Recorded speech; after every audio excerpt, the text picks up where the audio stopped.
아멘. 할렐루야.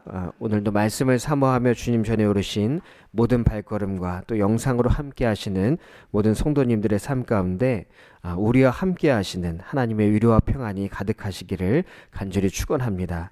오늘 말씀의 제목은 하나님의 일을 할 때입니다. 하나님의 일을 할 때. 사회학자이자 정신분석학자이신 에릭 프롬은 현대인의 질병 중의 하나인 권태, 이 무기력에 대해서 말하고 있습니다. 삶이 왜 무기력해지고 무의미해지는가? 몇 가지를 이야기하는데 그중 하나가 자기 자신을 착취하기 때문이라고 합니다. 뭔가 목적을 이루기 위해서 자기 자신을 착취할 때 인간은 무력감을 느낍니다. 또 하나 사물 숭배, 자기 손으로 만든 것에 대한 숭배는 우상 숭배와 같다고 합니다. 자기 착취와 사물 숭배. 사실 현대인들의 문제일 뿐만 아니라 포로기를 마치고 돌아온 이스라엘 백성에게도 이와 똑같은 문제가 있었습니다. 먼저 그들은 뭔가 새롭게 개척해야 한다는 부담감, 성전과 성벽 재건, 그뿐만 아니라 자신들의 삶의 터전까지 재정비해야 하는 상황이었습니다. 그런데 학계 1장 말씀을 보면 그들이 아무리 수고해도 수고한 만큼의 결과가 나오지 않았습니다. 그들의 고백처럼 여호와의 전을 건축할 시기가 이르지 아니하였다. 여호와의 전을 건축할 시기가 이르지 아니하였다. 이는 단순히 눈에 보이는 건물로서의 성전만을 이야기하는 것이 아닙니다. 그들의 삶 가운데 하나님을 섬기는 신앙의 회복이 없었기 때문에, 영적 우선순위가 바로 서지 못했기 때문에 그들의 삶은 형통하지 못했고 수고해도 그에 합당한 소득 없는 삶을 살아갈 수밖에 없었던 것입니다. 그런 의미에서 하나님 없는 삶을 살아가는 것은 자기 착취의 삶을 살아가는 것입니다. 영적인 채워짐이 없기 때문에 고갈되는 삶, 스스로를 착취하는 삶을 살아가게 되는 것입니다. 또 하나, 사물 숭배, 자신의 업적, 자신이 이뤄놓은 일을 숭배하는 것을 말합니다. 우상 숭배의 한 부분이라고도 할 수 있습니다. 때때로 우리는 이러한 사물 숭배에 빠질 때가 있습니다. 신앙적으로 볼 때 하나님의 은혜에 대한 고백이 사라지면 이러한 현상이 일어납니다. 내가 한 것이 소중하고 스스로가 대견하고 내가 한 일에 집착하게 됩니다. 그러다 보면 우리 삶 가운데 하나님이 사라지고 맙니다. 하나님께서 하셨다는 고백, 모든 것이 은혜라는 그 고백이 사라지고 마는 것입니다. 에릭 프롬이 지적한 이 현대인의 무기력은 어디에서 오는가? 자기 착취와 사물 숭배. 이것을 오늘 학계의 말로 풀어보면 영적 체험과 하나님의 은혜로 해석하는 삶이 없기 때문이라고 할 수 있습니다. 우리 안에 영적 우선순위를 통한 영적 체험이 없다면 스스로를 착취하는 것이요, 또 하나님이 하셨다는, 더 나아가 하나님이 하실 것이라는 하나님 은혜에 대한 고백이 없다면 사물 숭배, 우상 숭배에 빠지는 삶을 살아가게 됩니다. 그런데 이러한 자기 착취와 사물 숭배는 우리 인생의 무력함, 무의미함을 불러오게 됩니다. 학계 선지자가 말씀을 선포할 때 예루살렘에 살던 사람들은 이러한 영적 권태기, 무력감과 무의미함에 빠져 있었습니다. 열정을 잃고 비전도 잃고 채워지지 않는 공허함 가운데 살아가고 있었다는 것입니다. 우리도 때때로 이러한 영적 무력감에 빠질 때가 있습니다. 이때 필요한 것이 바로 하나님의 위로와 격려입니다. 학계 선지자는 오늘 본문에서 계속해서 위로와 격려의 말씀을 전하고 있습니다. 내가 너희와 함께하노라. 내가 너희와 함께하노라. 어제 나눈 1장 말씀부터 계속해서 반복되고 있는 말씀입니다. 하나님이 나와 함께 하시는 것보다 더 큰 위로의 말씀이 어디 있겠습니까? 먼저 오늘 본문 말씀을 크게 세 부분으로 나눠보면 1절부터 9절까지는 성전 재건 과정에서 무력감에 빠진 백성들에게 두려워하지 말라는 격려와 평강의 약속을 주시는 말씀입니다. 또 10절부터 19절까지는 거룩함과 부정함에 대한 이야기, 더 나아가 하나님의 복에 대한 약속의 이야기가 나오고 있습니다. 또 20절부터 마지막 23절까지는 하나님께서 스룹바벨을 택하셔서 귀한 역사를 이뤄 가신다는 약속의 말씀이 나오고 있습니다. 오늘 본문 말씀을 함께 나누며 하나님의 일을 할 때 우리는 어떤 마음으로 일을 해야 하는가 본문 말씀을 통해서 기도의 제목을 얻고자 합니다. 첫 번째는 하나님 주시는 확신 가운데 일하라는 것입니다. 하나님 주시는 확신 가운데 일하라. 우리가 하나님의 일을 할 때는 하나님께서 주시는 확신 가운데 일해야 할 줄로 믿습니다.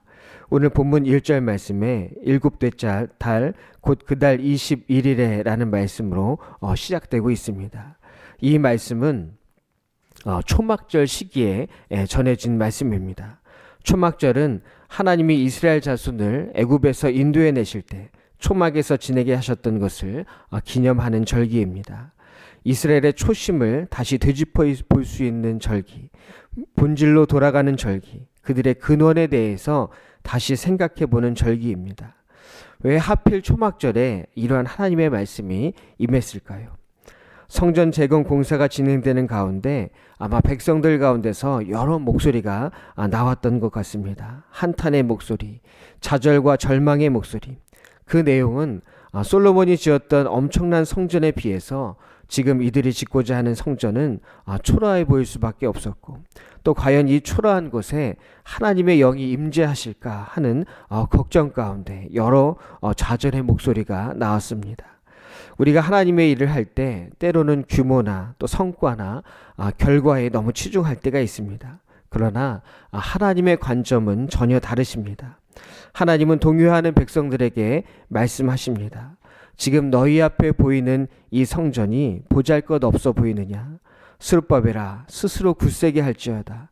여호수아야 스스로 굳세게 하여 일할지어다. 이 땅 모든 백성들아 스스로 굳세게 하여 일할지어다.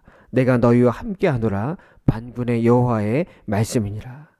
이 말을 좀 더 풀어보면은 새로 지어질 성전이 기존의 성전과 비교해 볼 때 아무리 작고 초라해 보일지라도 걱정하지 말아라. 나는 초막 가운데서도 너희와 함께하였다. 건물의 규모가 중요한 것이 아니다. 내가 너희와 함께하는 것, 너희를 떠나지 않고 너희와 함께 지금 이 자리에 있는 것, 이것이 중요한 것이다. 우리가 하나님의 일을 할 때도 때때로 세상적인 관점에서 판단하려 할 때가 있습니다. 하지만 하나님은 그럴 필요가 없음을 분명히 말씀하고 있는 것입니다. 그러면서 하나님의 일을 할 때 우리는 어떤 확신 가운데 있어야 하느냐? 먼저 하나님이 우리와 함께하고 계심을 믿으라는 것입니다. 이것은 단순히 하나님이 함께 하신다는 막연한 생각을 하라는 것이 아닙니다. 하나님이 함께 하시면 실제적으로 느끼며 하나님의 일을 감당하라는 것입니다. 그러기 위해서는 우리가 늘 하나님을 생각해야 합니다. 하나님의 뜻이 무엇일지, 내가 어떻게 하는 것이 하나님이 원하는 삶을 살아가는 것인지, 매일매일 모든 순간 모든 선택 가운데서 하나님께서 원하신 것이 무엇인지 늘 하나님을 생각하는 것입니다. 더 나아가 하나님은 두려워하지 말라라고 말씀하십니다. 5절 말씀에 너희가 애굽에서 나올 때에 내가 너희와 언약한 말과 나의 영이 계속하여 너희 가운데 머물러 있나니 너희는 두려워하지 말지어다. 이스라엘 백성이 하나님을 떠난 것이지 하나님은 결코 이스라엘 떠난 적이 없었다는 것을 말씀하고 있습니다.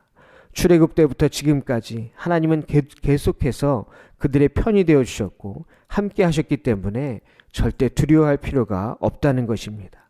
만군의 여호와이신 하나님께서 늘 함께 하시기 때문입니다. 그러므로 조급해하지 말고 하나님의 은혜를 누릴 날을 기다리며 묵묵히 하나님의 일을 감당하는 것, 하나님을 위한 일을 하나하나씩 해나가는 것, 이러한 삶이 진정한 행복을 누리는 복된 삶이 된다는 것입니다. 우리가 하나님의 일을 할 때 하나님이 우리와 함께 하신다는 확신으로, 두려움 없는 확신으로, 그리고 조급함 없는 확신으로 귀한 일을 감당하는 우리 모두가 되어야 할 줄로 믿습니다.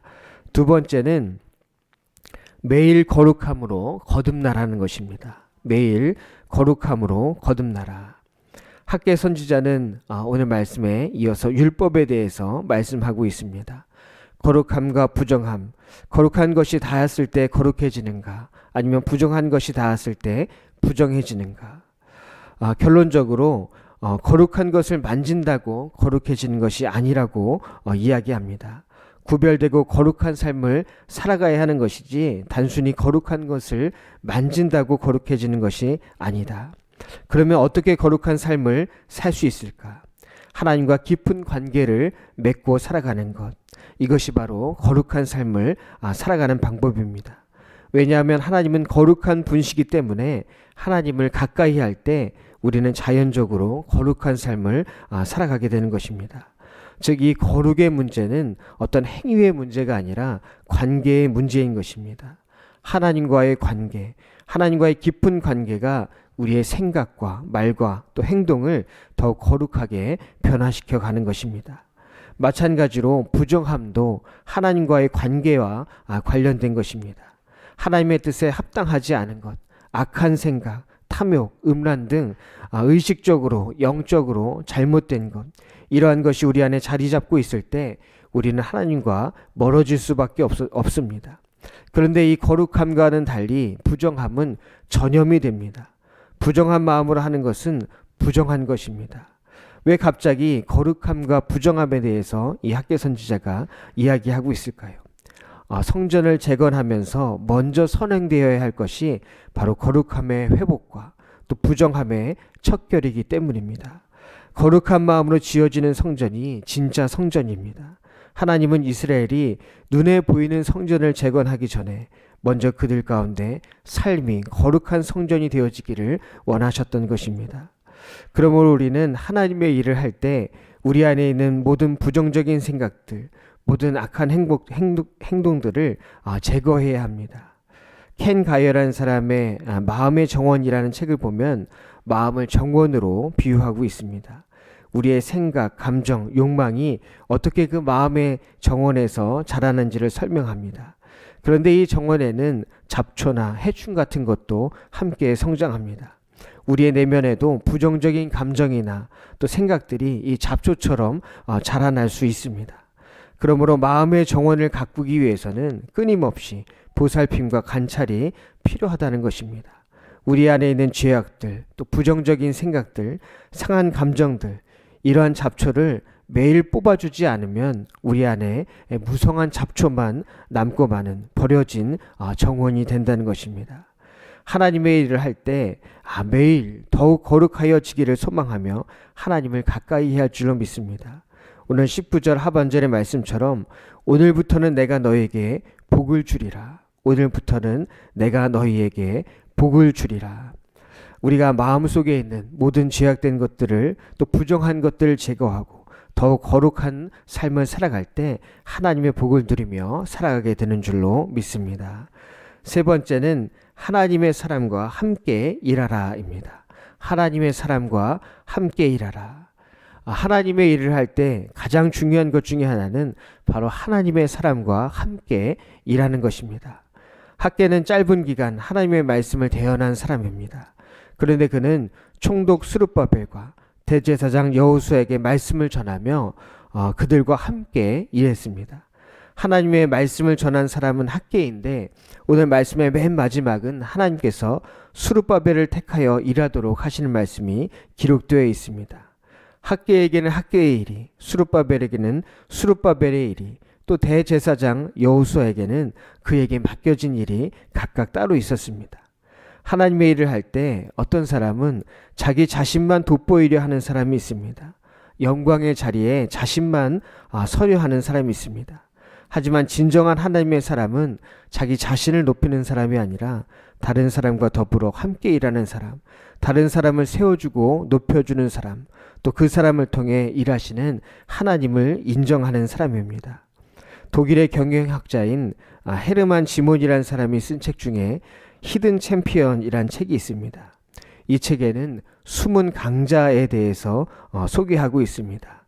잘 알려지진 않지만 내실 있고 신뢰할 수 있는 사람이 있다는 것입니다.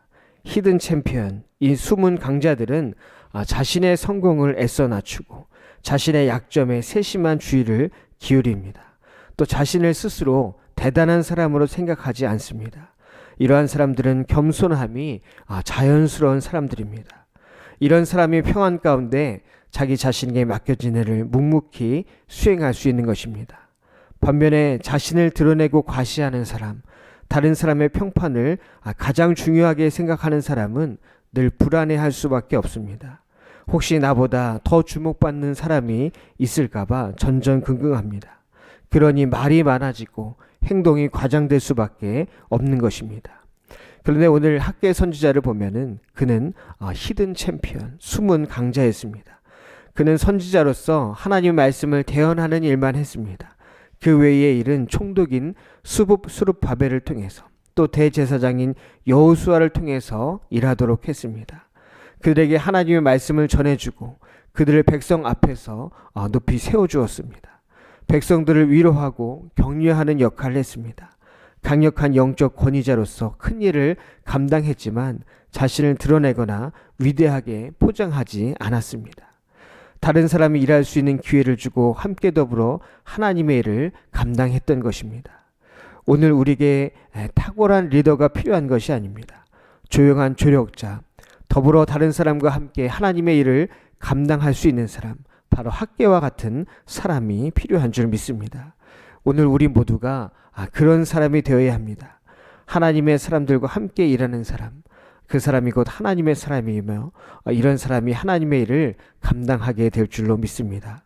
오늘도 하나님이 우리에게 주시는 확신 가운데 매일 거룩함으로 그리고 하나님의 사람들과 함께 하나님의 일을 감당해 갈 수 있는 우리 모두가 되시기를 간절히 축원합니다. 기도하겠습니다.